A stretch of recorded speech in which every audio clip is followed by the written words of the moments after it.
Hi, everybody. Welcome back to the PsychoHERO podcast. On today's episode, we're going to be joined by my friend Nichol Lambrecht. Nichol is married to her husband Bradley. They have two kids, Olivia and Wolfgang. Currently, Nichol is an elementary school teacher and youth director.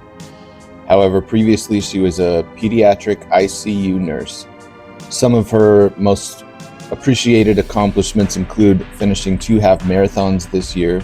She has an associate's degree in nursing, bachelor's degree from UW in psychology, and a master's in elementary education from Western Governors.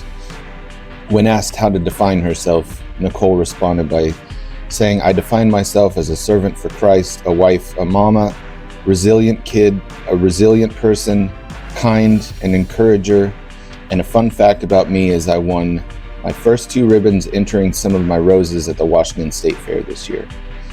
When asked what her favorite movie was, Nichol replied, "Either A Christmas Vacation or A Little Mermaid," the OG one. And here we go. Okay, so to start, first of all, I present everybody with a gift. Oh, cute. Some honey. Love it. But you have to make sure and read the top. I don't know if you can see that. It says, Thank you. Thank you. Oh, cute. Here. For being here. Thank you for being here. Yes. Oh, actually, if we're going to do gifts. Oh, we're doing it. Please. Okay. No, okay, so I was in your fantasy football league a few years ago. I never paid you $20. No, keep your $20. No. I do not need No, $20. you need to take this. Mm-mm. It's been on my mind for years. Will you This please will take? just sit right there. Great. Put I it don't need towards $20. your channel. I don't care, but that now makes me feel better about life. I have paid you the $20. You're the only person in that league that's paid anything then, because Oh my gosh. You know what? Treat yourself to something then. Seriously. I'll take it over to the kids selling lemonade and brownies across the street. If they're still out there by the time we're done, then They'll they be, need to have a curfew. they'll be here through the weekend. So Will they? yeah.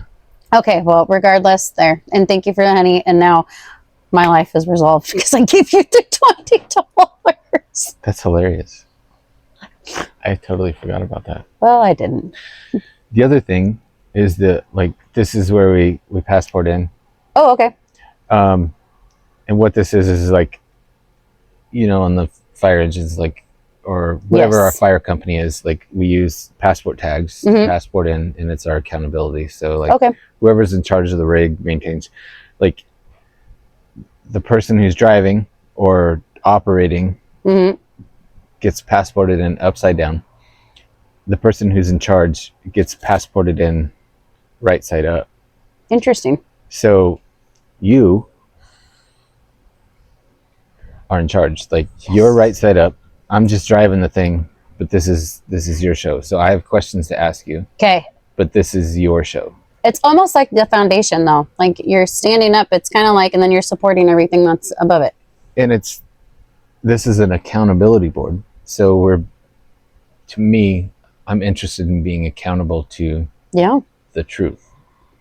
Like, we just tell the truth. Mhm. There's some things that we don't want to say because it might cost us things or whatever, but, like, it doesn't mean that we avoid, or it doesn't mean that we tell a mistruth. It just means that there are certain things that we might not be able to talk about, but other than that, like, we just tell the truth. Yeah. We tell the truth about our feelings. We tell the truth about our experiences and how that our lens is our truth. Look, you're talking to the person that grew up telling white lies, thinking that it was better to lie just to save face and having to get the wrath from dad. But as I got older, it's like, if you're not truthful to yourself, first and foremost, I mean, in my opinion anyway, God sees everything that we do. Mhm. So you're really hiding nothing from the get-go. And so Mhm. it's like, why bother just adding another layer of, I don't even want to say mystery, but it's just like, if there's already such a crux of things to deal with, why bother masking that? Because like you said, you'll get to the tipping point at the top when really the issue that started all of it's down here, and now you have to get through all these layers because you literally layered it up. Mhm. Makes no sense. It's easier to just speak what is from the get-go Yeah. Because when you don't, you have to remember a lot, right? Like you have to like, what did I say? What did I not say? What, you know, so it's, even if it's uncomfortable. Yeah. The growth comes from like speaking what is. Not what we want it to be, or not what we hope for, but like what is, because then we can build our hope and our stuff from like what is. There's wise words from a Peloton instructor. One of the classes that I take, you have to be comfortable in the uncomfortable, because life isn't all just easy street. There's a lot of uncomfortable, and if you can't sit and dwell in that, then, you know, one, you'll never experience anything, but two, just like you said, you'll never grow. Like if you want to stay status quo, that's fine. Just don't recognize that uncomfortable things are either one, happening in your life, or two, around you. But I don't know. Yeah, when we reflect back on the hard times in our life and the easy times in our life, it's actually easier to reflect on the harder times because those stand out more. Why do those stand out more? Because they taught us stuff. Like the hard times teach us the things that we need to be taught. When we're coasting and things are easy, what are we learning? We don't even remember those times. I don't remember the times where things were just coasting and going nice. I only remember the stuff that was hard and I had to fight and get through this or get through that. Like those are the things that teach us. There are also, though, yes, but to counter that too, though, and I think it's actually when you truly get to know yourself and open yourself, though, and joy, though, as the counterpart to that. Also, there are so many wonderful things too that you can reflect on when you have those good moments, and or it's almost like if a garden has been dormant, it's kind of ugly on top, there's like weeds growing, you can't really get anything right, but then somehow in the spring that one flower or that one thing shoots up in the midst of everything else. And sometimes those I love holding on to, because it's like, yes, in the midst of all the uncomfortable or the sea of just turmoil, there are these beautiful things that we can hold on to. But I don't think I've ever coasted in my life. So I'm just like, now I'm at the point where it's like, sure, I can reflect on a lot of traumatic things too, but also to balance that, you have to look for a lot of the joy in the small things, which isn't always easy, especially in the face of pretty extreme challenges. Yeah, I think it's figuring out how to be in the right now, like no matter what, right? Like hard, good, neutral, whatever. Like one of my favorite movie lines, and you know, like I'm a superhero nerd, DC specifically. DC specifically. In Zack Snyder's Justice League movie, there's a part where like the Flash is running back in time to stop the world from ending, and he's like resetting that. But while he's running, he's having this conversation with his father that's revealing stuff to him, and as he's going through that moment of like resetting the worst thing happening, like as he's resetting that and having this conversation with his father, he's like, and this is a quote, like he reveals to himself and says it out loud as he's running back in time: make your own future, make your own past, but it's all right now. We're defining the past and setting up the future right now. Like the way that we interpret our past is the way that our lenses in this current moment are able to interpret the past. So we're defining our past. Yeah. So therefore the past is being defined right now in this moment. But also whatever it is that we're encountering or defining is setting ourselves up for the future. Yeah. So if you're making your own future and you're making your own past, but it's all right now. I think I came with enough brain power to hold on to that. It's true. It's all right now. Yes. Well, you look at a lot of people for a long time. For myself, my past was pretty traumatic. I grew up in a tumultuous home with an alcoholic father, and what I now understand to be a narcissistic mom, and lots of just pressures and things happening. And for a long time, I actually used that as I wouldn't say a crutch, but it's so easy to kind of fall back and say like, oh, it's because of this or it's because of that. And then the older I've gotten and the more I've experienced life, especially with having Olivia and Wolfgang, it's like, you have to look at the past for what it is. You have to take from it what you can, but then also you need to just leave it, a lot of it, in the past. You can't change it. No, you can't. And sometimes people in the past, though, they won't change or they won't make the choice. Guess what? Who gets to make the choice? We get to make the choice. You as the individual and the person do. Yes. So, because then what you choose from that, then hopefully will affect others. If not, Sure. And if we can find a way to be intentional about that, to know that by being intentional, you can influence or impact certain trajectories. Like that's the key to me. Like everything I do in clinical therapy is like is trying to reveal that to the person, to the client or the patient, is like, here's your story. Like you need to figure out what your story is, because I can't define it for you. No. Like you're the one that defines it. And then what does that mean? Like how does that interact with the rest of the world? Exactly. But you get the people too that, for me, it's hard. I know a couple people in my life where it's like the past kind of gives them some feeling of ownership to continue to play the victim throughout their life, when they have potential and so many opportunities to be otherwise and to do otherwise. But for them, it's easier to just be befallen in that role because they don't want to take that hard look. They don't want their lens to adjust because, this is kind of the identity they've taken on. But it's like, I think we're constantly shifting, though, as we grow. Who we are and what we're adding into our lives and taking away is like a continually moving piece. Maybe the little piece of yourself that you've held on to for 25 years, well, that piece is now gone if X, Y, or Z happened, or if you've left a job, or if you've moved on in a certain way. But then that leaves opportunity for something else to come in. And we talked about it before we started recording, but like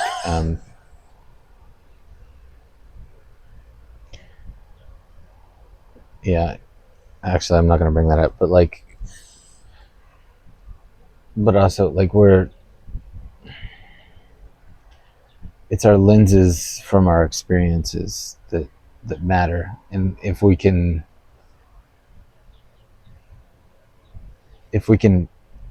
work to define the lenses that we have based on our experiences, and that's never like I'm done with that process. No. That's like for the rest of your life. You should be scrutinizing, like, what is my lens here? Do I need to add extra layers to this lens so that I understand something? Or is this like, or maybe I table it and say like, it's actually something I say to Amber all the time. Like, if I'm processing something, I have my processing chamber here, but like, I don't have all the words for this yet. So I don't want to force myself to spit out words that don't properly articulate what it is that I'm experiencing or feeling, or that emulate the lenses that I have. So I need to go figure that out. But that's like that's like a never-ending process, right? Like, I could spend 5 hours out here like figuring out my words, and like I have the words, and then like I share the words, and then I come back out like, oh, I process some more, like I have some more words, and they're different words this time because like suddenly I've made my own past, and revealed different things. My husband's really good at I didn't have the best coping strategies or communication strategies coming out of one relationship into this one. But he does a great thing where a lot of times he will go and sometimes it takes him a while to process. And I've had to come to the understanding that I need to have patience for that. And he will go and he writes. And I've respected that time for him. And I've also respected when he's shown back up to a conversation, maybe 24 hours later, with pieces of paper that he wants to read from, to know that that's the way that he's processing, to look at the situation, but also seeing how can we move forward. And so through that, he's taught me, 'cause sometimes I'm very much like, hurry up, let's figure this out. Like, it's okay to have that time to process, and then to say, how do I want this to affect that interaction? Or when I come back to this discussion or this situation, how then will it kind of play out? You know, what can I bring to the table, and what can I help kind of maybe like mitigate? But he's been super good at that. He's taught me lots of really good, you guys would probably actually have great like philosophical like conversations, because his brain, sometimes I'm like, you need to go talk to somebody else, but I don't have the bandwidth for this. But same. It's funny, I walked inside before we started, and I to go to the bathroom, and I stopped by Amber, and I'm like, we need to hang out with Nichol and her husband, I think, because like there's good conversations that could be had. I feel like some really some deep stuff that is hard to find. Yeah. Like, it's hard to find people that have like deep introspective conversations with. But like you talk about writing, I have to do that too. I literally have to write stuff out. I love writing. Writing is one of my favorite things. It's like I actually miss the papers that I would write for grad school. Like I don't have to do that anymore, and I miss it, weirdly. But like, said like no grad ever. Yeah, I know, but like I miss, like I want to write a book at some point, and I probably will. But like writing allows me to say words and then go back and analyze the words I've said and be like, actually, I have a better word for that, because you know, it's like I have this whole thing. It's like the Tower of Babel. Like words have messed everything up, because emotions are one thing, but we don't always have the words to coincide with the emotion that we're having, and it be a perfect match, right? Like we have words that we can come up with, but they're not always completely entirely accurate. It's like I'm feeling frustrated, but also like I'm feeling all of these other things too. I just don't have all the words for it yet. You know, and maybe there isn't even words for the things that I'm feeling. And that, like, that's my whole, like, the Tower of Babel is like that's the, like, it's messed it all up. Like it's messed up our ability to be like, if we could just feel each other's emotions without communication. Yeah. Like the empathy would be almost automatic. Well, that's where you actually, so I read this fantastic book, because I happen to be an empath, and actually each one of us in our family are in different regards. Unfortunately, I forget the title right off the top of my head. Kudos to my brain just still not fully functioning. But it talks about there's like 5 different types of empaths. And then also, you know, how you connect with other people, the energy you give, and the way that you end up wearing sometimes what you're around. But empathy is something you can't teach. No. It's something that's innate. And I think for a lot of people, either they feel it and they know what to do with it, or they feel it and they have no idea and they're scared and they just hide from it, which then definitely creates a barrier if you want to try to actually connect with someone and or truly know what it is that they're going through. That literally ties in with the conversations we were having before. Like it, because you were talking about, you know, same, I would have nurses and we would have really difficult things at the hospital, and sometimes, actually a majority of the time, there would be like no words, but you could feel and you knew. And I could feel, especially when I moved into like the charge nurse role and the assistant nurse manager role, I would come up to some nurses, wouldn't even have to say anything. I could read it, I could see it, I could feel it, and I would know. I'd be like, go downstairs, get a coffee. I'm going to try to get you home as soon as possible, or, you know, just make sure to check in with them the next day, because there aren't really words sometimes to like process what we've done, what we've seen, what we've felt. It's the people who mask that and hide that and bury it down that make me the most nervous, because sure, emotion, I've said this on this very abbreviated podcast before, but like emotions are energy. Our experiences, I hope to be like I hope that this is my message that everybody hears on this podcast, because I say it so frequently, but like, our experiences generate emotion. Mm-hmm. Emotion is energy. So if we're feeling anger or sadness or confusion or whatever, like whatever the emotion is that is the byproduct of the experience, that's energy. So where is that energy going? Like what are we doing with that energy? Yeah. Once we're experiencing it, what do we do? Do we stuff it? A lot of times in these professions, that's what you do. You have to. I mean, you have to compartmentalize, because you have. You got to go on the next call, the next patient. On the next call, yep. Whatever. You don't have time to like do any processing with it. So you're like, okay, fine, I'll set this aside. But what we should be doing is being like, all right, I'm going to set this aside, but I need to come back to exactly, because this emotion generated this energy. And if I stuff this energy, where am I stuffing it? Yep. I'm stuffing it in this emotional tank that I think exists within my body somewhere. And once that's reached capacity, what happens to that tank? Yeah. It ruptures, right? Like in the most uncomfortable way. And then we present ourselves like, like I'm acting this way that like I don't have any explanation for, but that's because I've stuffed all this stuff. Yeah. Or you get the unhealthy, because you get like if you're not going to process it right, then that also though goes into unhealthy like habits, which like for myself and a lot of nurses would be like, let's go out for drinks after shift, or you go home and that one glass of wine turns into half a bottle, or the things like that. Or what I also unfortunately saw a lot of times too is there were a lot of things that some of the nurses would say to help them cope, but you could consider them like vulgar, grotesque, but it was the way that they processed, because they never processed the issue from the beginning. But what does that all affect? Because it's energy, everything around you, everything inside you. Why do you think, and I know it exhausts people. If you're expending the energy to stuff the energy, you have nothing. You're literally burning the candle at both ends. That's where you end up with the old salty medic. Ugh, or nurse. Who same. Yeah. You're like, why don't you just go get a new job? Or teachers, like, oh my gosh.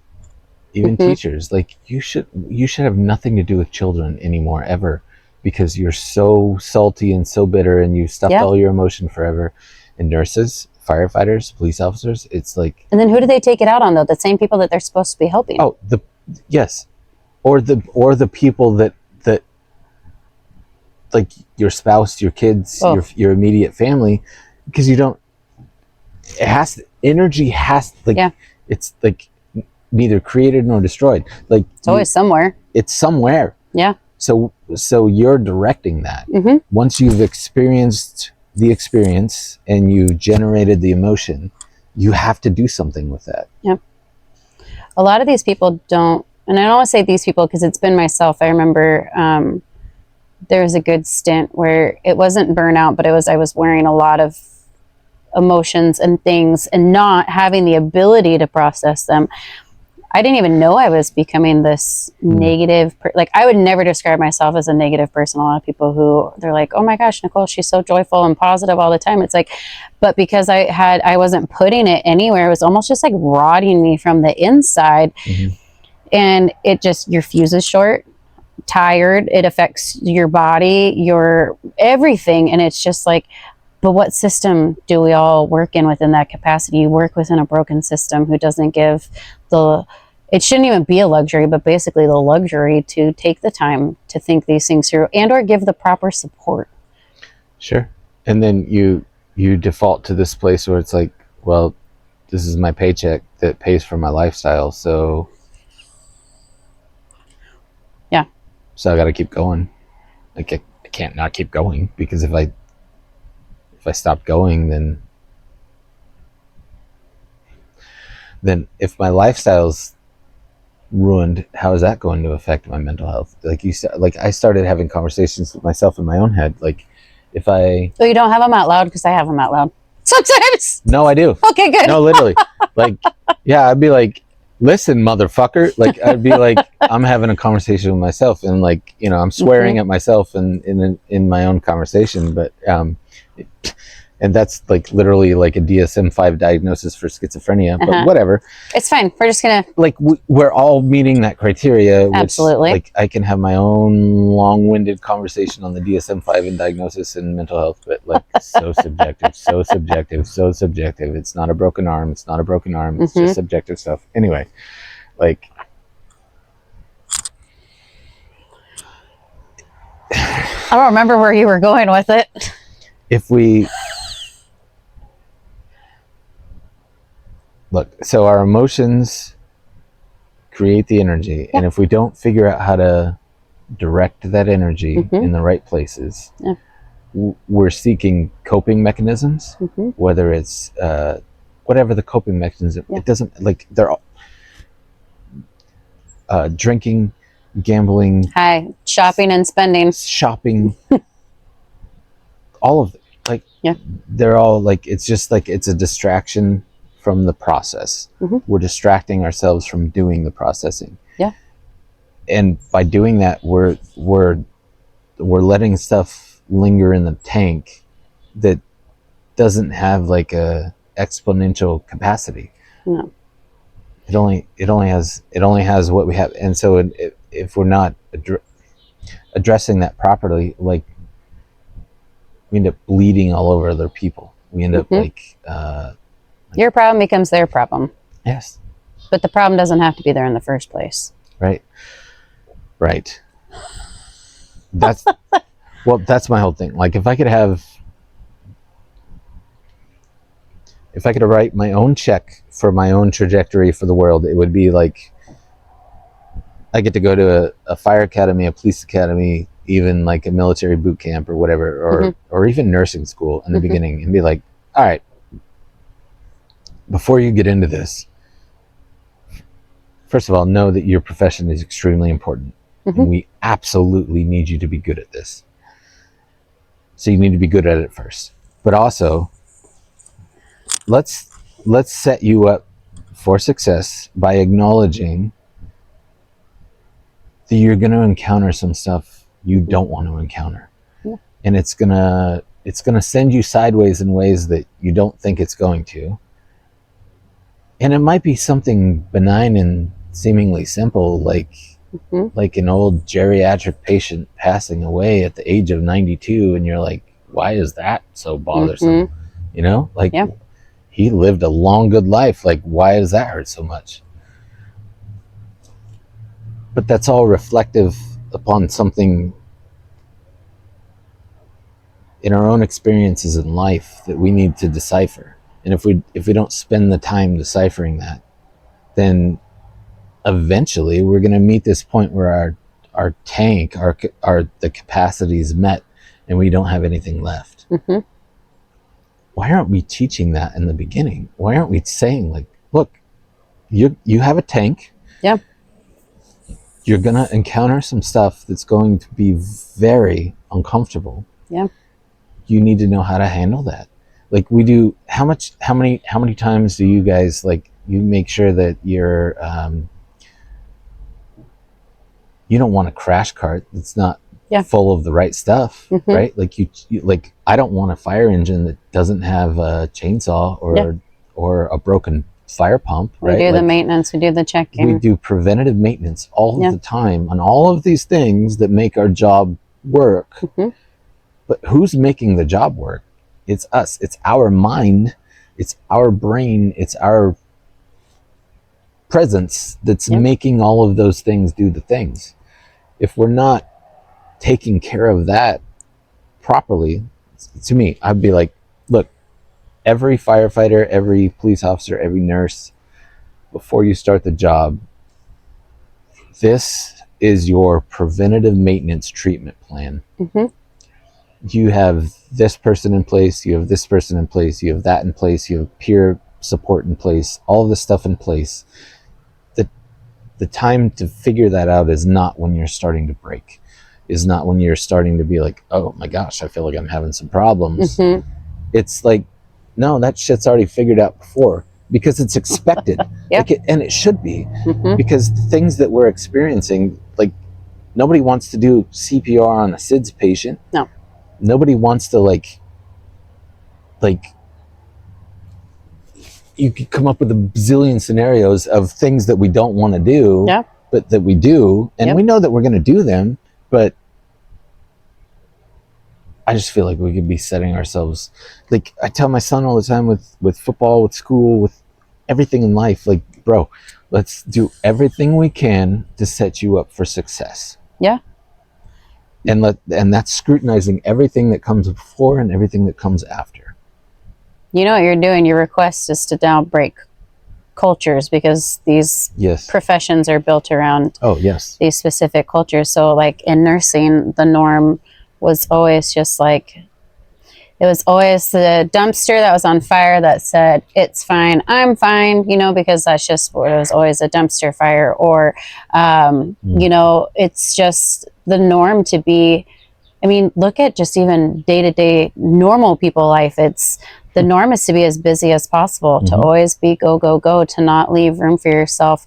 And so in these professions, it's like, unless you make that cognizant effort, and or like you said, it's already pre-planned that you're gonna, you know, do this, that, or the other to process and decompress, like there's nobody to teach you, because the culture teaches itself, like to literally just burn, burn, burn, give, give, give, and then, you know, just go, you know, do something to replace the contemplative time.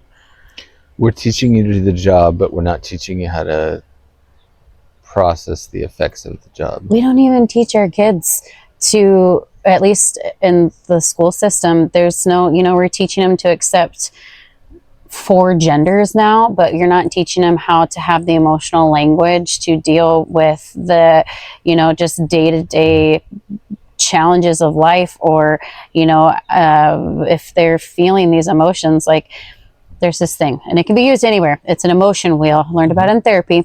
But you know, you have like your basic ones, like sad, angry, happy. Okay, those are great base words, but there's so many different offshoots, and it's not even like you're going back to emotions and energy. It's like, we tell the kids all the time, if they don't have the words to describe what they're feeling, I ask them, how does your body feel?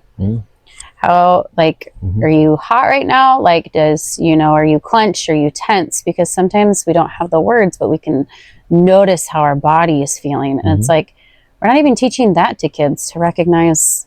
So let alone then you fast forward into your adult years and you're doing these jobs, and it's like, oh, I wonder why I'm always walking around with my shoulders hunched and my jaw tight. Like, isn't that normal? It's like, no, it's not at all. Right. But I feel like we could solve world problems if we had a lot more backing behind us. We could go break these cultures, Earl. We could go do it. We need to. You're affecting great change, so I would love to say that through your work. Well, that's what this is for. Like, let's just talk. Let's just, like, I fell in love with podcasts because I feel like I'm just in love with the idea of like people having conversations where they're just trying to sort out like what is, you know, what made this, you know, why did, like, my mantra in life is like, we have to ask why until we can't ask why anymore. And sometimes like we run into this place where we can't ask why anymore because we don't have enough information to provide any more answers. But that doesn't mean that we stop asking why. That just means like you ask a different question. Right. We redirect. Like, but we should never be just like, well, I was taught this, so I'm just going to do it. Like, the worst thing we could ever say is like, because we've always done it that way. We've always done it that way. I'm going to go out on a limb here, but like,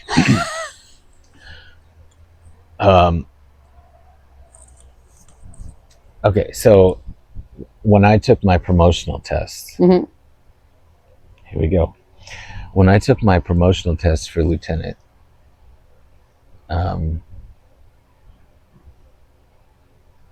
there was somebody else who I was testing with and against that, you know, has a certain name. My chief at the time had told me prior to the test, like, and I had been acting for a long time, like, you seem to be the most suited for the position. Anyway, so the test went the way that the test went, and I came in second by like not even a whole percentage of a point. It was like less than a percentage of a point, right? And so the other person got promoted, and I was like, whatever. Like, I get that. I took it really hard though. Yeah. And I was the union president at the time. There was some other stuff that had occurred during the testing process where some proctors maybe seemed to be not so unbiased because they knew some people that were taking the test and their family. And anyway, the test ended the way that it did. I came in second by like less than a percentage of a point, and I took it really hard, especially based on what the chief had said. Yeah. And as union president, I wrote up a grievance that would have violated the test and thrown the test out based on some stuff with the proctors during the testing process. And but because the person who came out ahead of me was a friend of mine, I wasn't going to sabotage that. So in our contract language, like, you can file a grievance. You have 30 days to file a grievance on something. The 31st day, I took the grievance into the chief and I handed it to him. I didn't share this grievance with anybody else, but he looked at it and he read it and he goes, "You're absolutely right. This would have been overturned. You would have won. So why didn't you file it earlier?" I was like, I wasn't interested in sabotaging my relationship with my friends. And then I asked him, so you had the rule of 3, civil service rule of 3. You could have picked out of the top 3. So you didn't have to pick the top score person. You could have picked anybody out of those top 3. And I was second. So I was in the top 3. And so I asked him, like, so why did you go with the method that you went with? He goes, all my predecessors did it that way. We've always done it that way. And I was like, that's interesting, because where you came from, that was a much bigger department where you had over 100 people. We have 12. Yeah. We have 12. So your decision, that's a big percentage of the impact. But you're relying on your predecessors always did it this way in another department. Okay. Yeah, I took that really hard. Really hard. I ended up getting promoted like 6 months later because that chief actually, a bunch of shit happened. But still, it was a lesson to me, and like, I will never operate with just because we've always done it that way. Like, I'm like, the way that Amber and I function in our house, like, we're constantly, we rearrange shit all the time. Like, if there's anything that we never fight. We've been together for like 6 years or whatever. We've never had a fight. Like, not one. Like, we've never yelled at each other. We've never called each other names. We've never slammed a door. Like, nothing. Like, we have disagreements, but where most of our disagreements occur is because we're both trying to reorganize or make stuff better. Like, and that's like, we should always be doing that in every part of our life. Like, I love my thinking chamber, my processing chamber. I don't know how you know how many times I've reorganized this to make it my better space? Like, if we're not trying to make things better all the time, if we're trying to rely on what we've always done to think that that's the way to do it, like, absolutely honor the knowledge of the past, but build on the knowledge from the past and make it better. That's the only way that we've evolved to the place that we have. But it's like what we were talking about before we started recording, that requires people to sit in the uncomfortable, and that can be very disconcerting. And so it's just like the Peloton instructor, like, you have to be, hey, they have some wise words, great workouts, wise words. Peloton, if you want to support me. No, I'm just kidding. But you have to be comfortable in the uncomfortable. And a lot of reason why that there's not much change invoked is because that requires people, like you said, to break the status quo and then to sit in the like, okay, well, we could do this a different way. It might not work out. And they kind of hem and haw, but you know, you don't know until you don't know what you don't know. And unless you like make that change, then I guess you'll never know. And you never know what opportunities then actually just you completely miss because you didn't even bother to go against the grain. It's like, so my son plays football. They'll play a game, and then the day after the game, they go and they sit in a room and they watch the game on a big screen to critique everything that they did. Makes sense. Everything that they did. Like, what were you thinking here? Why did you do that? Why did you move this way instead of that way? Why did you block that person instead of that person? Yeah. Why did you run this route instead of that route? Like, I love football for that reason, because you're constantly scrutinizing what you did right and what you did wrong, and then building from that all the time. And not just like, man, there were calls I went on where I would have to call a doc at Madigan and be like, hey, I've got this and this and this going on. The protocols say this. We don't have that. So what can we do instead? How about we do this? And I'm like, yeah, we can't do that because that's not in the protocols. I'm like, well, what do you want me to do? Like, watch this guy die? Like, yeah, my name's on the thing, so I'm not going to let you violate the protocols. And I'll be like, yeah, well, fuck you. I'm going to see you in like 6 minutes. And that dude's like outside. Like, he walks outside the ER to fucking yell at me for doing something that he told me not to do. But I'm like, that guy's dying. Yeah. Why wouldn't I do what I just did? You're yelling at me because your ego says that you need to protect this protocol at all costs. Yeah. And you're the boss of the protocol. But also, fuck you, because that guy was going to die. Wait, are you allowed to say those words on YouTube? Can you? Will they let you? Oh, swear. Not that I do any. No, I don't. I was just curious. Look, I have this thing like,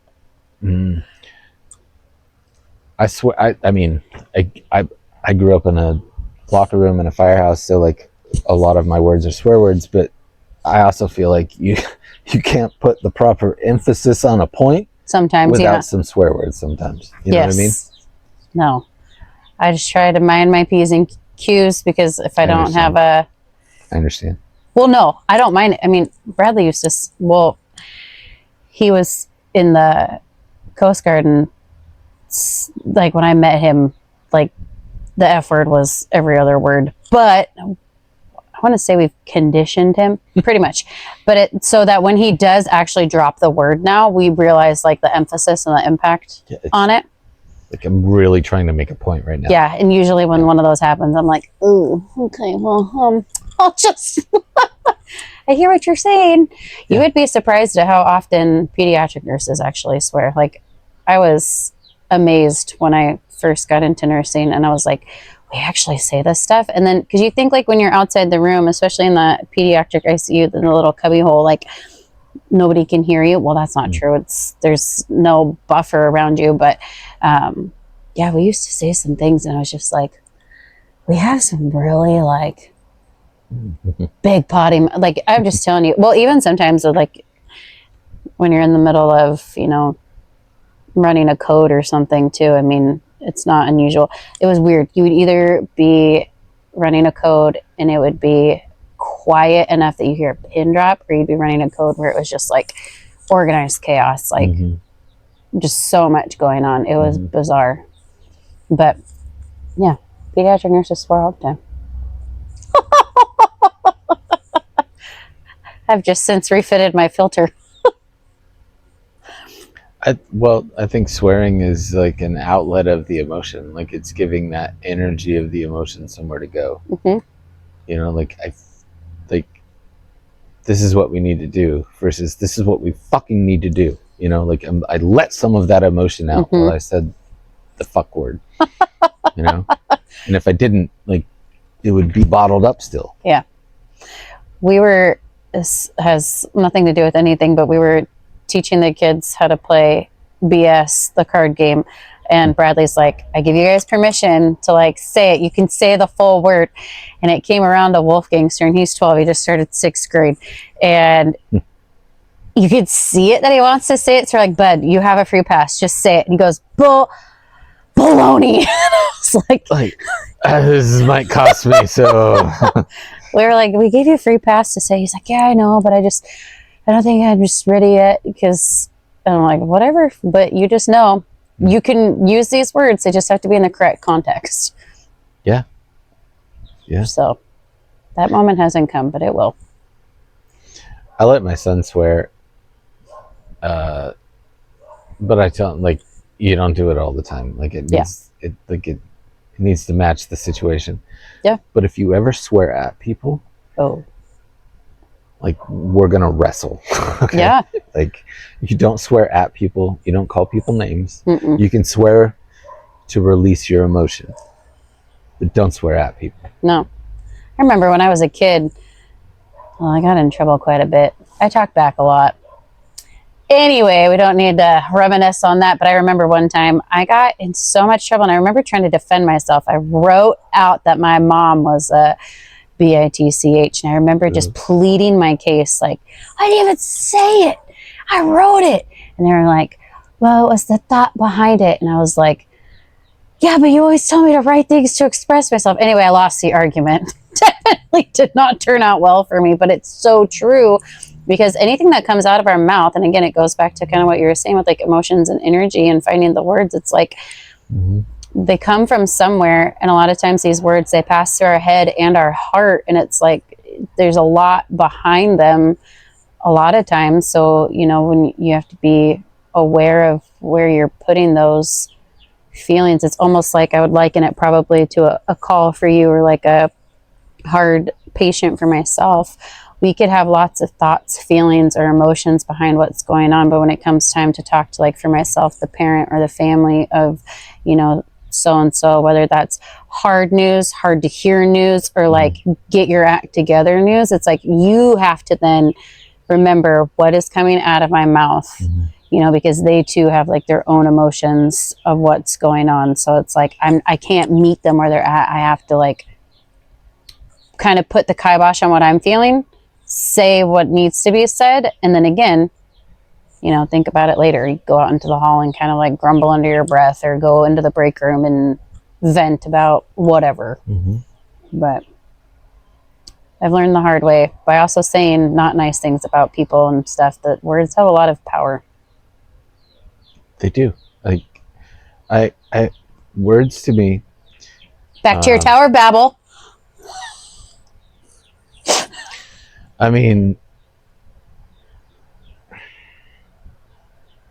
you just think about the way, and I don't want to get into politics in any way, shape, or form. I don't really follow politics much, so your conversation would be cut short anyway. Well, but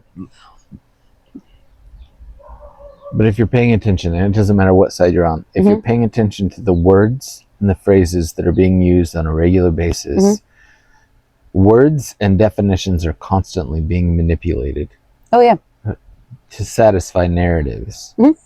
Welcome to the media. So if we can manipulate definitions of words, the definition of certain words, I wish I had like really good examples to throw off the top of my head. I don't at the moment, but like, but words that like meant one thing at some point, and suddenly they mean something a little bit different now. Now they mean a little bit more different. Like we're changing definitions. And when I used to write contract language, for union contracts or policies, and I love that stuff. I love writing. I love language. Whether I'm speaking or I'm writing, I'm very aware of and intentional about my words, because I know that they carry weight. Like if you use the wrong word in the wrong or right situation, it changes the dichotomy of everything, right? But sometimes we don't have the right words to articulate certain things, and yet in those cases, I feel like a lot of the times there are words that might explain something that have like broad definitions that we can manipulate. Yeah. And especially in the public service world, there's lots of words and lots of things that we do that exist that's like, if your response to something is this, that word that is the response, it depends on the lens that's observing it that accepts that response, right? Like, so if one lens is viewing that word or that phrase or that sentence this way, but another is viewing it that way, that means that that's not the right phrase or the right whatever to illustrate the actual thing to everybody that it needs to be illustrated to. So then, therefore, like, we're stuck in this place where we don't all have the same. It's like, you know, Amber works with the kids on the spectrum, kids, right? So we were talking about that earlier. They don't have how they like in many cases it's not about their inability to understand. It's about their inability to communicate in the same way. We're not speaking the same language. Yes.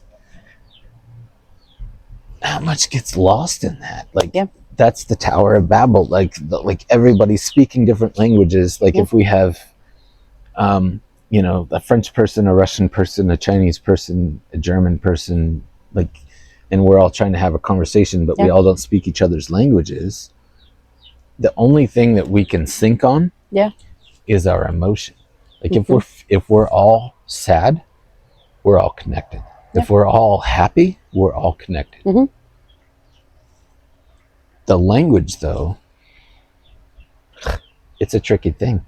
Well, that's when you get into, and I think a lot about, you know, because I think back to, there was this one young girl who got flown over from Yakima.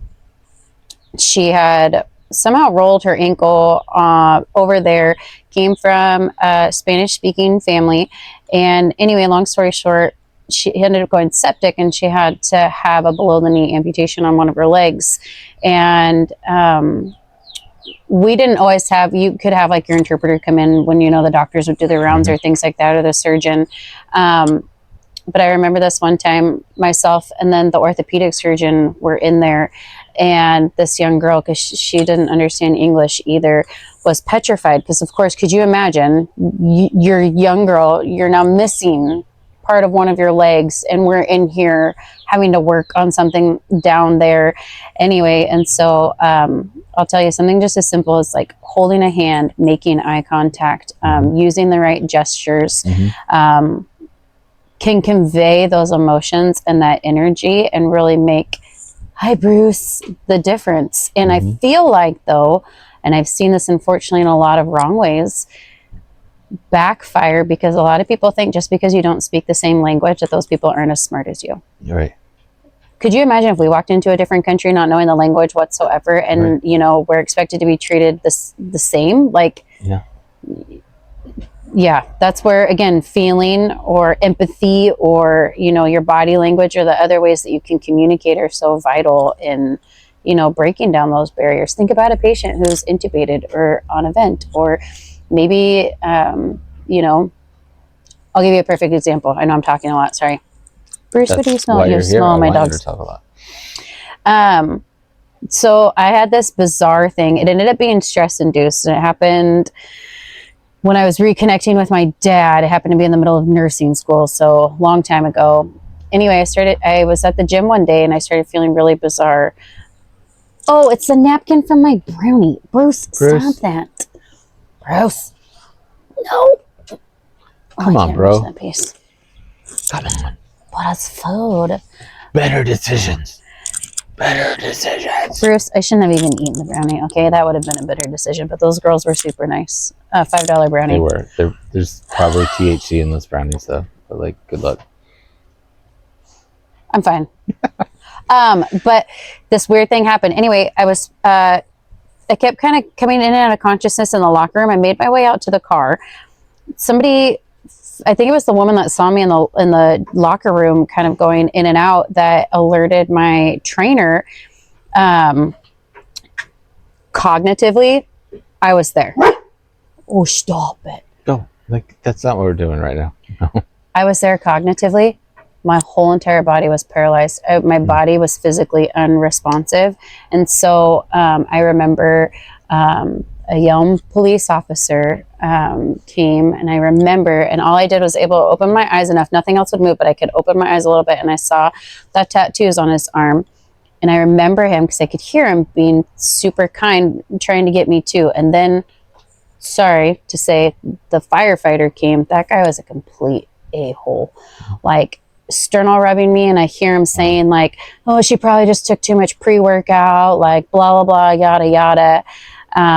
And I just remember being like, you don't know that I'm all here. I'm answering your questions in my head. I just cannot respond. And so that's why it's so important, the words you choose, the way you say them, the way you interact.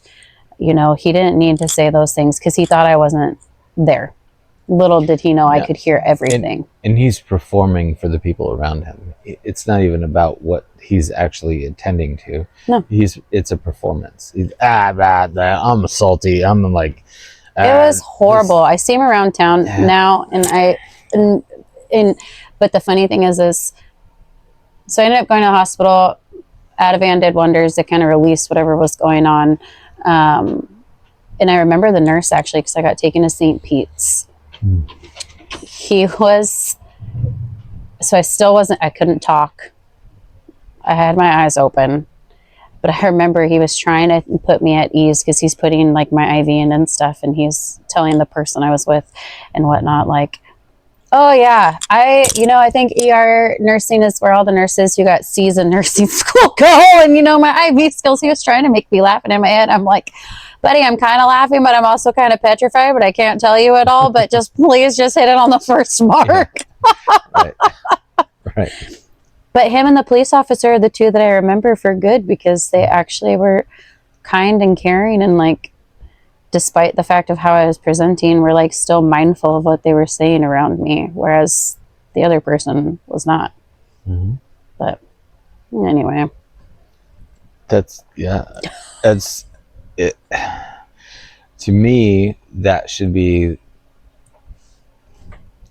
when we're hiring these folks for these professions, like, that should be the litmus test, not what your skill is, because we can train anybody to do all the skill stuff. Yeah. You can train anybody to pull a pre-connect and do it effectively, properly, and look beautiful. You can train anybody to start a line and do it perfectly, whatever. But if you don't have the people skills, if you don't know what empathy is, if you don't understand how to communicate properly and parse your words in a way that comes out appropriately, that should be how we're hiring people. I don't know. You ever watch the show Kill Tony? I'm bringing up a whole different thing, but like, no. Okay, so there's this comedy show. This guy, Tony Hinchcliffe, he does this comedy show where he usually has other comedians on with him, like usually famous comedians, and they have like new aspiring comedians come out, and they do like a set, a 1 minute set, and then depending on how well they do, like, they either eviscerate the comedian who came up there and did a terrible set, or they give them props and be like, yeah, we'd like to support your thing, and like, let's get you on the next show, whatever. Yep. To me, I'm like, that's how we should be hired. Like, those are the oral boards that we should be having for these professions, because if you can handle that space and speak properly and know how to conduct yourself well, but also like show a little bit of vulnerability and be willing to be like, I'm the bitch here, whatever. Like, I can train any of them to be a firefighter. You could train any of them to be a nurse. Like, but if you don't have those skills and you come in here to do that job, like, you're gonna like be infecting things along the way, because you can't speak properly, or you can't check your emotions, or you can't whatever. And this is why, all the way back to the beginning, to teach people what their emotions are and how they're going to affect their career. And then that preventative maintenance treatment plan is addressing that stuff. Like maybe me as a therapist, I check in with you once every month or two. Like, where you at? Yeah. Here's your space to speak freely. This is your neutral, unbiased space to speak freely. Where you at? If we're not doing that preventatively, how are we supposed to correct that reactively? Oh, you know, later? it's super fun. You have my position as, or what was my position, the assistant nurse manager, having to correct the toxic people and the people who were just like, that was probably one of my least favorite parts of my job, because first of all, these people are also not changing because they don't even know what's at the core of everything to even get to the root cause. But also, one, I happen to be an empath, and so that sucked a lot for me, but it was also not my job. But basically the feedback I got, so the hospital, they would say, first of all, I will never go back to assistant nurse managing. I think it's the worst position in the world. It's basically purgatory, because you're fighting for what the staff nurses need while being told no and having to meet the managerial numbers for the hospital. But it's like, they're like, okay, well, you're going to go to this training to be able to teach this, or you're going to do this, and then the nurses need this, and try to get a wellness meeting in here and do this or that. And then you try to go do it, and they're like, ain't nobody got time for that. And you're like, so, and I tried to have these conversations with some of the nurses, or I was like, what do we want to fix on the unit? What do we need? Blah, blah, blah. Yeah. My soul cried that day, because some were like personal attacks, and then other things, it's like, I don't even know how to fix this. It's like, there's fixing that needs to be done, but there's no answer to it. And so it's just like this cycle. And I'm sure you've probably seen that in the, you know, firehouse and things like that. It's just like, I see it all the time in the mental but I know health that's also space. your mission too, which I give you great kudos for, is to basically be that wedge that will hopefully start breaking apart a lot of that, though, by the work that you want to do. Yeah, I mean,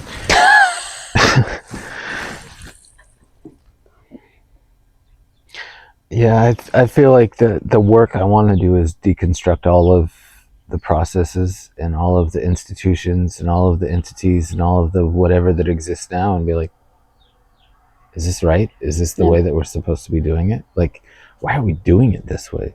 Why, like, for example, like I had a client one time,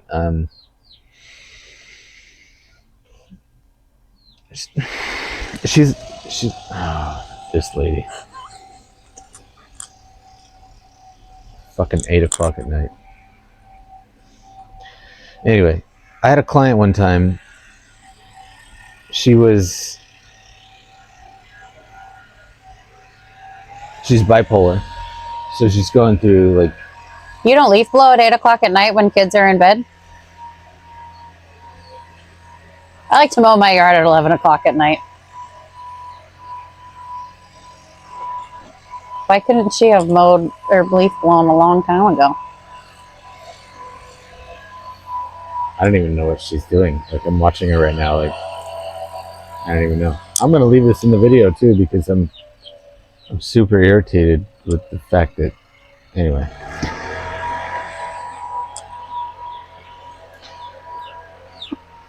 I had a client who bipolar. So she's up, she's down. Yeah. One session, right before I was about to go grab her from the lobby, I get an email, which is, it's miraculous that I even saw the email, because I don't normally monitor my emails. Do you work at Multicare? I did. So, like Epic, you're familiar with with Epic? Years. Oh, Jesus. So, anyway,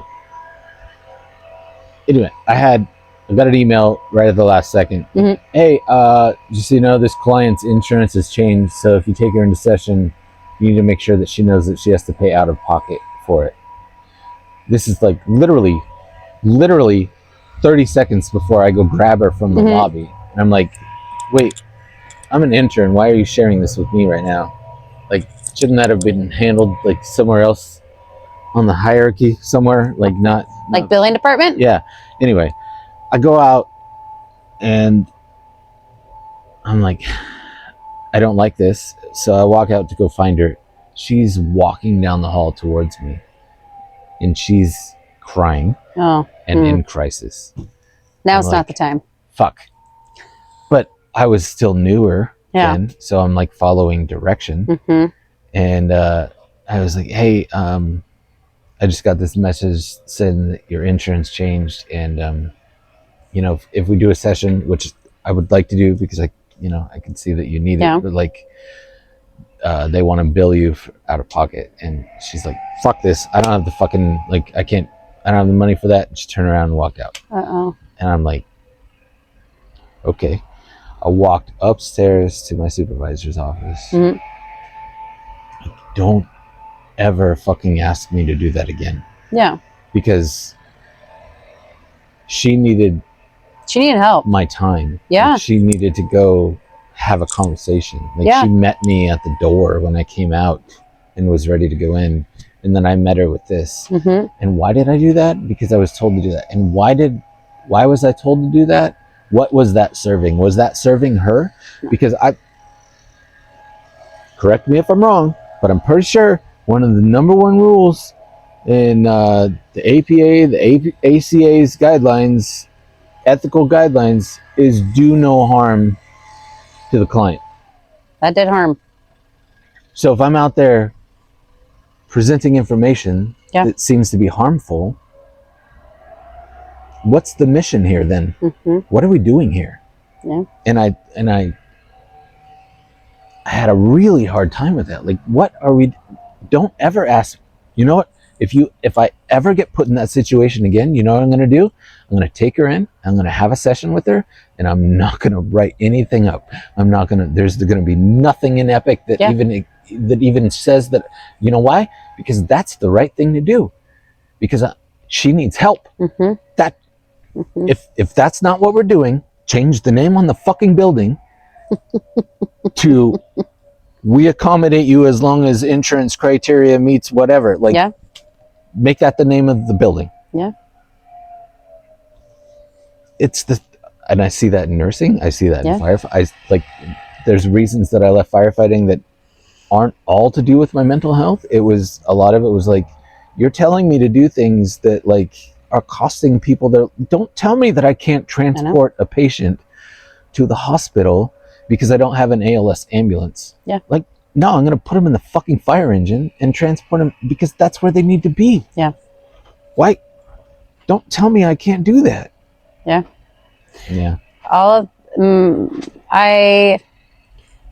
Nursing was definitely, I got burnt out where I was, especially in that role, just because you have a lot of demands and requests placed on you. They basically want you to either, so for us, like, and I remember respiratory season was always very difficult, like high demand. Our ED was always overflowing. We had patients on med surg that should have been in the pediatric ICU, but we couldn't house them because we were full. And so some of my least favorite things were we would get these requests to have a patient transported to us. I had nowhere to put them. At the same time that I had to keep a room, try to discharge or transfer a patient to get the patient from the ER that was in need of our services up. And it was like, this one time I made the call. I had accepted a patient from the east side. But at the same token, I was getting pushed to take this patient in the ER who came in worse than the patient we were getting. Anyway, long story short, I made the call to not take the patient that I sent my transport team out for to get the patient up from the ER because I had one bed left for 2 patients. I received so much flack because guess who didn't make any money on the transport? The hospital. But I was like, what did you want me to do? Please tell me. But guess what? Those people that were making those calls and wanting that, they didn't know diddly squat about floor nursing or what it was. So it was always going up against the beast, essentially. It was always pleading your case. And you don't think that I want to take 2 patients? Absolutely. I want to save 2 lives. I have 1 bed. What would you like me to do? But all they wanted was the money. They started cutting incentive pay for my nurses. So here, please work extra because we actually are short staffed, but we're not going to pay you any extra. Okay. But of course, being the good stewards we are in these fields full of compassion, we still do it. That was, I mean, firefighting whether we had a 2-person crew or a 5-person crew, we were going to do the same job. Yep. Yeah. Because those people shouldn't suffer. But I'll tell you what, I will be completely honest. The money that I made, I will say more so though for myself, the money on salary that I made with an A&M though, I feel like I earned quite a bit of it. I wouldn't say I definitely earned the pay that I was getting, but I mean, I would have days I'd go there and do my normal day shift, go home, sleep for an hour, and be expected to come back and work a night shift. Mm-hmm. They didn't care I was on salary. But I'll tell you what, some of those people who had positions higher than myself, take some of your money and give it to the people who are actually doing the things that are keeping your hospital up and running. Yeah. Why don't you pay the people who actually deserve it? Mm-hmm. Instead of getting paid like the CEO to just acquire more urgent cares or go over on the east side and start getting more clinics and spread ourselves even thinner. It's just like, it's mind-boggling. Part of me just wishes that the whole entire system would just come crashing down and start from the beginning. It should. I hope it does, because we're getting to, this is not what we intended to talk about, but no, it's just like, I had this whole I had like a whole other thing I was going to take this, but like, this is good. But you'll be back again too. I had I had this thought, like my old department. Mm-hmm.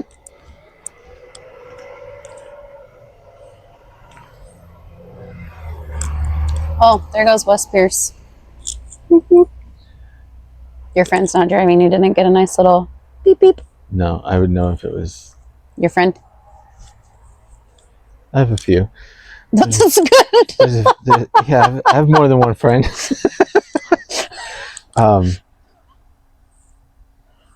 Yeah, I know if it's somebody I know, they usually give me something. But anyway,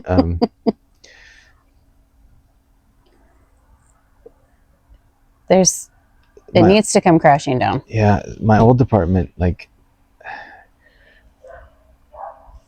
my thing is like that whoever's in charge, like if I had it my way, the fire chief or the director of nursing, whatever, like you should make $1 less than your highest paid employee that's doing the work. Mm-hmm. And when they get a raise, so do you. So your job is to make sure that they're doing the best job possible so that they can qualify for the raise. Because if they do, then you do too. Yeah. And also, like the investment that you have in what's like, there's a mission. If you're not investing in making sure that the mission is satisfied with the people who are into solving the mission, if you're just trying to like save money by replacing that with new people who can do things that seem to satisfy the mission, but that aren't, but that they're not like, they haven't grasped the whole thing, you know, like it's just, I heard this phrase the other day, it's just like moving the deck chairs around on the Titanic. You're not solving anything. No. The ship's still sinking. So yeah, but it makes people feel better, like they're doing something. Yes. But why not? Because then you have to actually enact actual change and sit in the uncomfortable and make those drastic moves. But if you're making 3 times more than the person below you to manage the person below you, like, what do you care if the person below you can or can't do the mission? You're still getting the money. So you protect your money. I've watched this over, and I'm sure you've seen it too. You see these people like, well, I'm not saying it out loud, but I'm clearly protecting my position because this is paying for my lifestyle. Yeah. So if I'm paying for my lifestyle, I don't want anything to sabotage that. I don't care if it affects you or anybody else. Like, this is my lifestyle. Yeah. I remember for myself, it was in my position, I wanted to make sure that somehow I still garnered the respect of the staff nurses.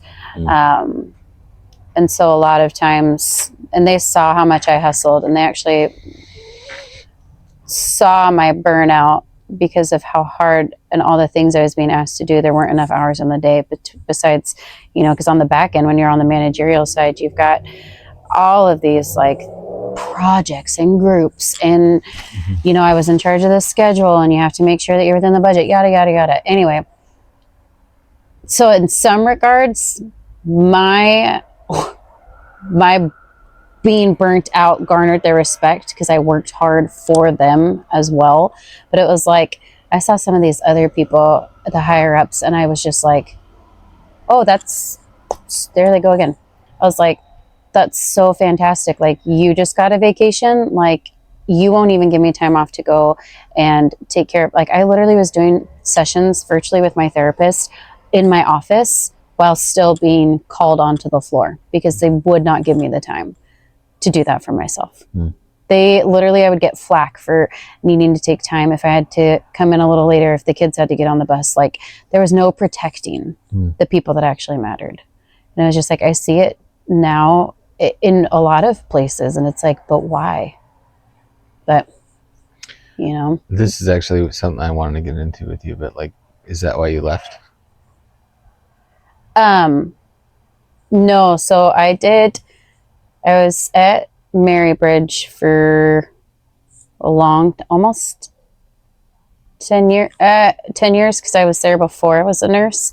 But I got burnout. I was having some pretty severe health things, some neurological stuff just from the stress, and I wasn't, anyway, so my husband and I talked about it for 6 months before I left, but I needed a change. As much as I loved the work, unfortunately, my manager was a narcissist, had narcissistic tendencies. I don't want to label her that way, but anyway, there would be no ability to return to floor nursing.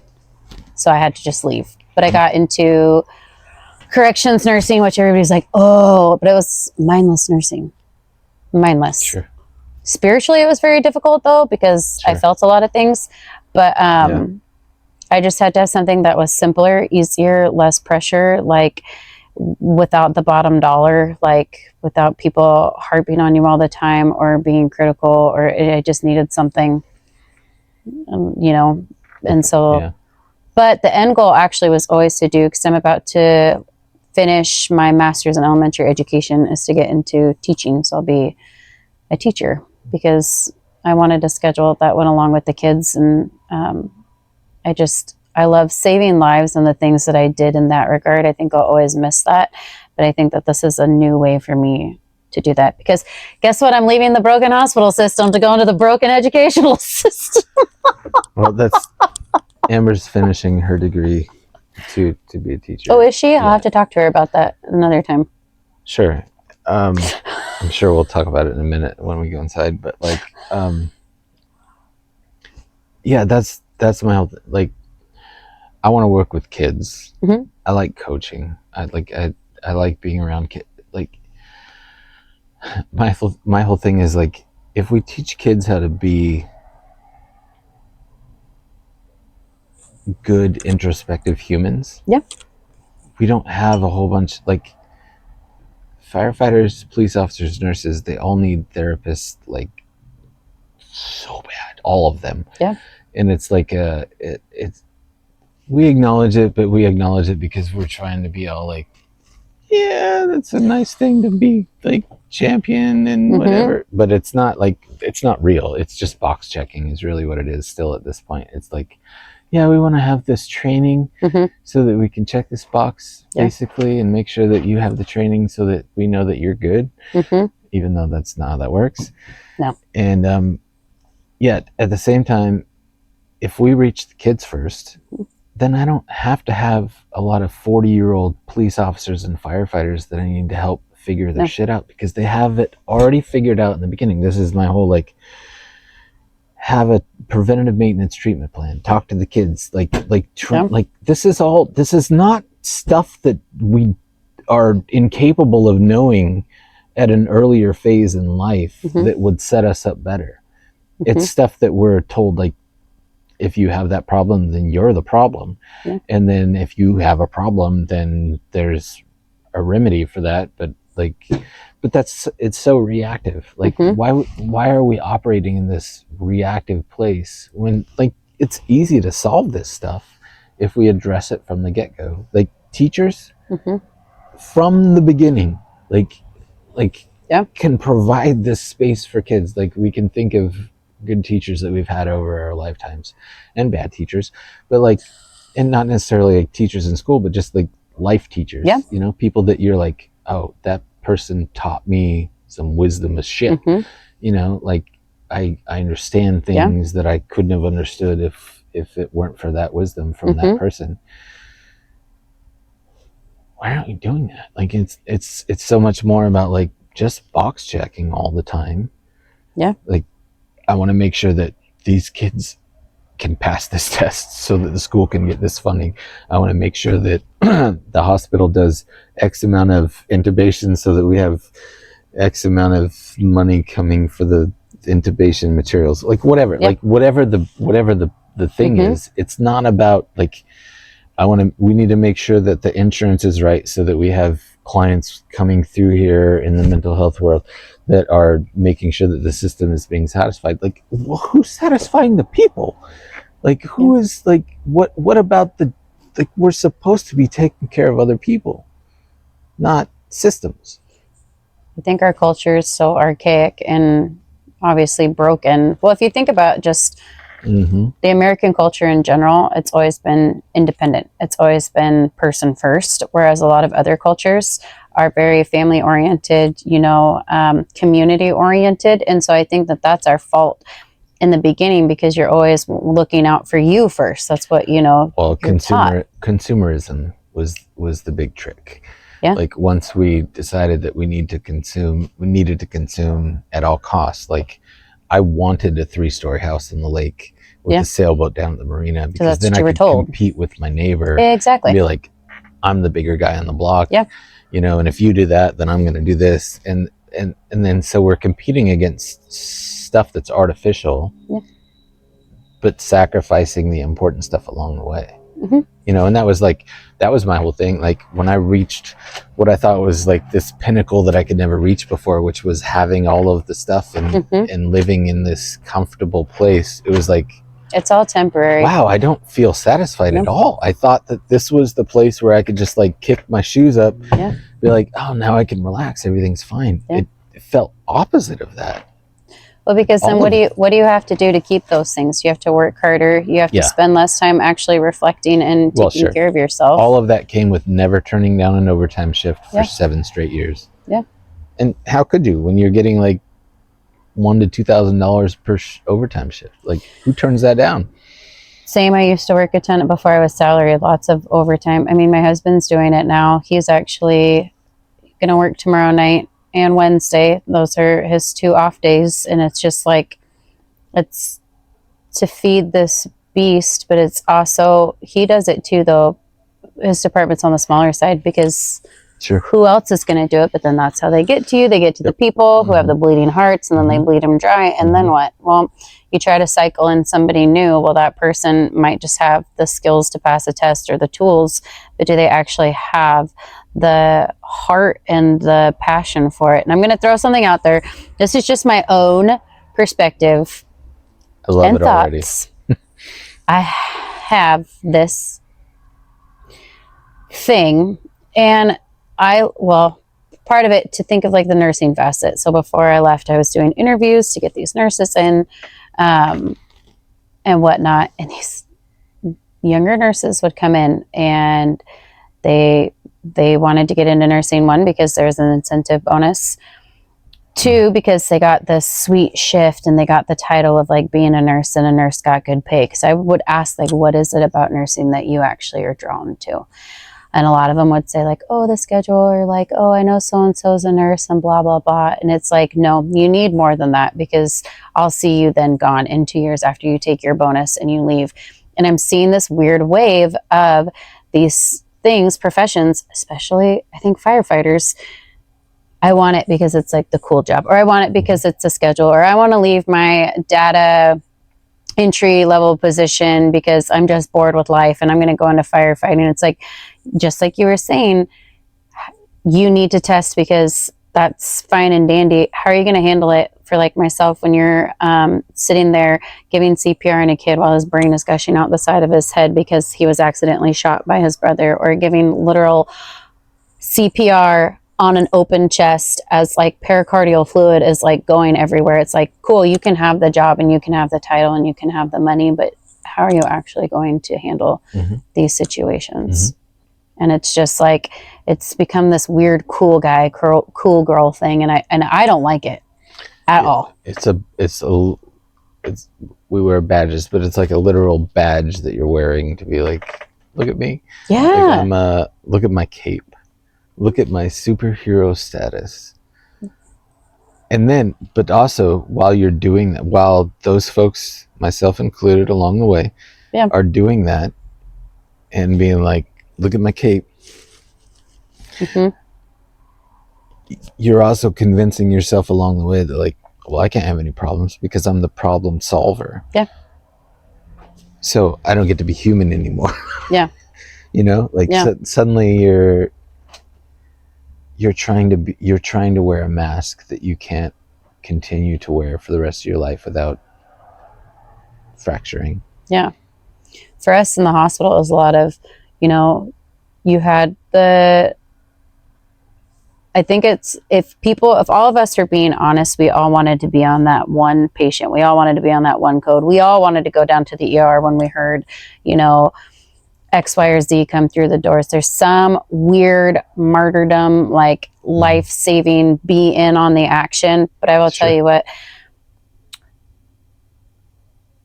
my last shift at the hospital as I wasn't charge nurse. I thought I was coming in as charge nurse. I got called in early. I ended up being the one-on-one with this other nurse. Actually, he required 2-on-1, and then she had a resident with her.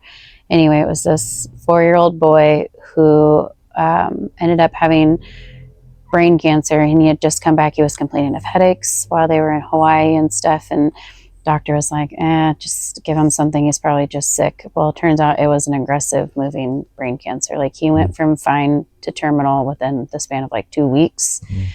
And I just remember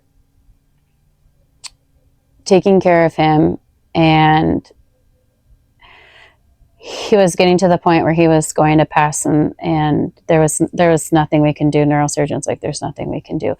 Anyway, the point I'm trying to make with this, it no longer was like, 'cause everyone wanted to have that one patient. It moved into like one of my most sad but beautiful memories, because his family was Islander and Alaskan. And so his room was full and into the hallway of family, and the songs were just hauntingly beautiful that they were chanting. People had family on phones and they were weeping, and the mom was holding him. And, you know, the hard part came after, though, when we had to prepare him and we took the lines out and stuff, and mom's still there. And I remember we had to roll him downstairs, and literally it's just this train of people singing, grandma's wailing on the bed. And it's just like, what sane person wants to be a part of that, to say that that's what they do? It's like, I was there because that was a beautiful moment I'll hold. That was my last patient, pediatric patient I took care of. But it's like, is that really what you want to do? Is that why you want this job? It's like, no, these people, myself included, and I know yourself as well, are deeply affected by a lot of these patients. And it's like, do you even understand the breadth of what you're getting into? Yeah. And also, like, we should be affected. Like, that should hurt. That should be uncomfortable. It's okay. That's the thing. It should be okay. And if it's not, if you're trying to write it off as like, I'm good, it's whatever, it's just a job. No. Like, I don't want you to have anything to do with this space. No. Like, you should hurt. That should make you cry. That should be uncomfortable. And if it doesn't, like, this isn't your space. No. But also, if it hurts, like, you have a threshold. Yeah. Right? Like, you only have so much without whatever in place. And even with whatever in place, it might not be enough. No. But like, you only have a threshold. Yeah. So to me, that's where it's like we convince ourselves that as a nurse or a firefighter, we need to have these like 30-year careers to call ourselves successful. Yeah. Well, I mean, maybe not. Yeah. You know, maybe 5 years of doing some really good work. Like, Yeah. can we still call that successful? Yeah. Maybe 15, 20 years is enough, you know, whatever it is, you know. It's just like you can join the military and you can be in, you do 4 years, you do 20 years, you make it a career, whatever. But like, these are public service professions where you're helping other human beings. It should be known at the beginning that this is going to break you at some point. And if it doesn't, then this might not be the profession for you, because it should hurt. Yeah. It should, like, you should, I want you to feel empathy. I want you to feel the things that you should feel, because if you do, then you care about the work that you're doing. Yeah. I remember that night, my time so after that patient, I moved into being charge nurse. Again, I don't know how that happened.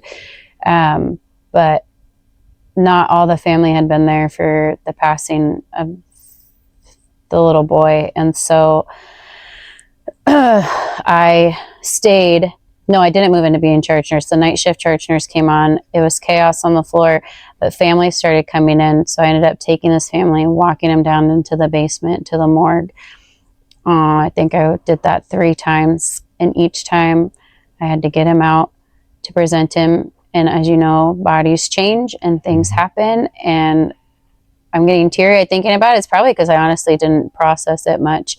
And I remember I didn't want to be, he was in the middle, and I would hear the family that I was showing him sobbing and wailing and crying. And I was tucked around the corner with nothing to do, nowhere to go except to listen to it. And I started crying, and it's like, we're not supposed to cry in front of our patients. Like, you still have to be the professional and hold it together to a degree. And so I just remember being like, I want to completely break down, and I can't, because I have to have composure.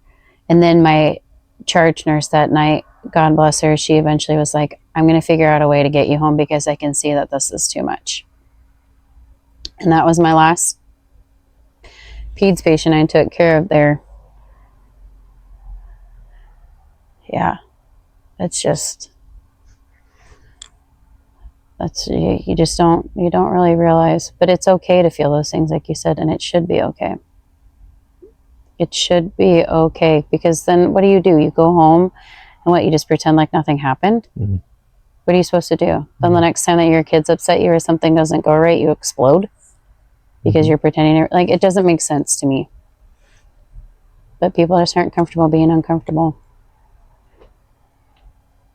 Not saying I'm a pro at it. I will definitely work at it. I'm getting better, but still. It's a work in progress for all of us all the time. Yeah. I would go like like years of running all kinds of shitty calls and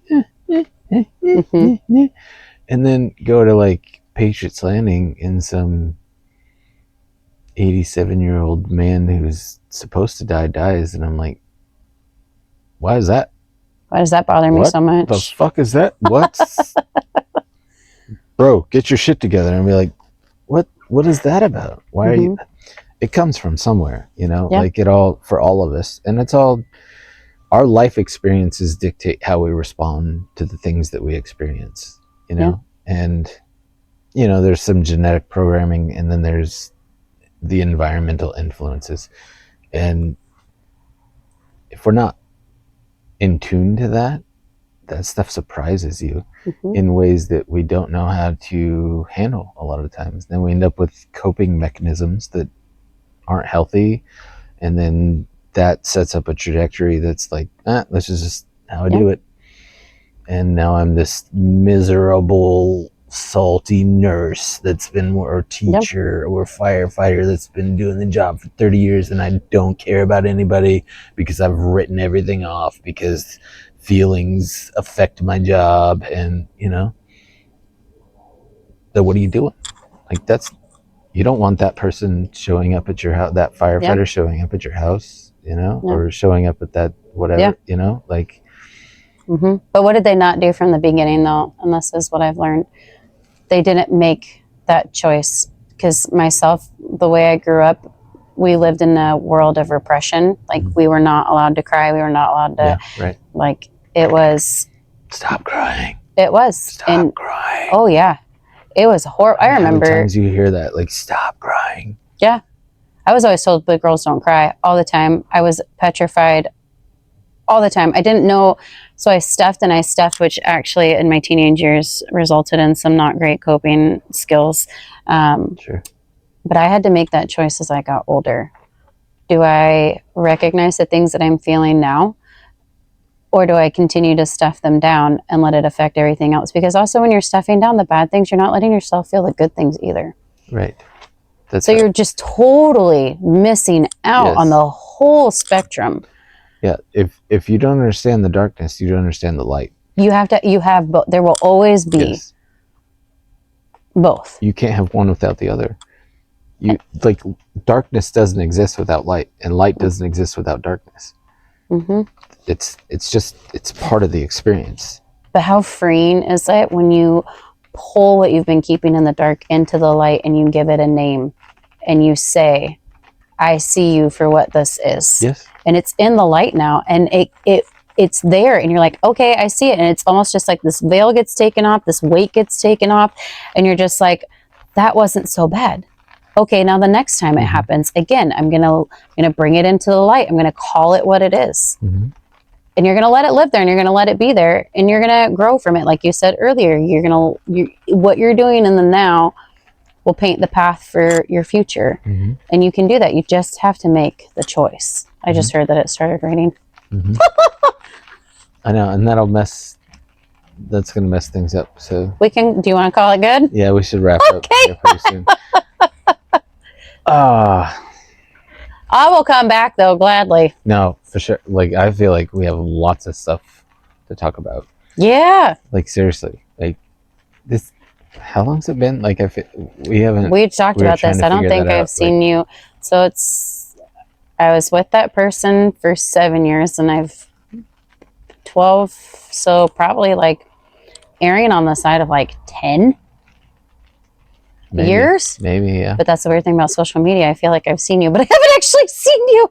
That is the weird thing about you feel like you're living next to I know somebody. you, but I don't know you. Yeah, but like you're just living next to their social media presence. That's a whole other cup of tea. Let's not get started on that. For sure. Yeah, that is definitely a whole nother conversation. Yes, but enjoy your $20 and treat yourself to something, or give it to the girls tomorrow. Yeah, that's gonna go to the brownie lemonade girls across the street. Yeah.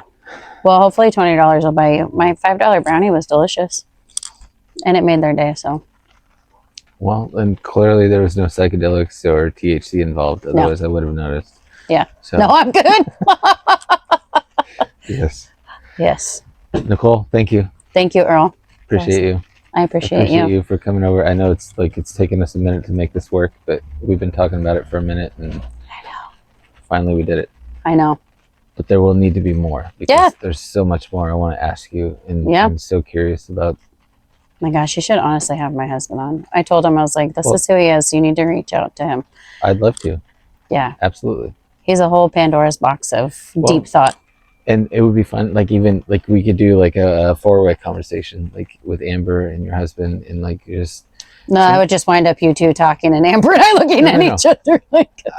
But I think people need to see other people having conversations in healthy ways. You know what I mean? He has taught me how to do that. I think it's an art that, like, it's lost. Yeah. It's lost to just bat things around and not be offended, or not like just genuinely seeking the truth. Like, just like, what is and my truth might be different than yours, but like, if your truth is different than mine, then where can we find this place where we can coexist, you know? Yeah. Anyway, next time. I'm excited for more, and I thank you for being here. Yes. Signing off. Ta-ta. Ta-ta.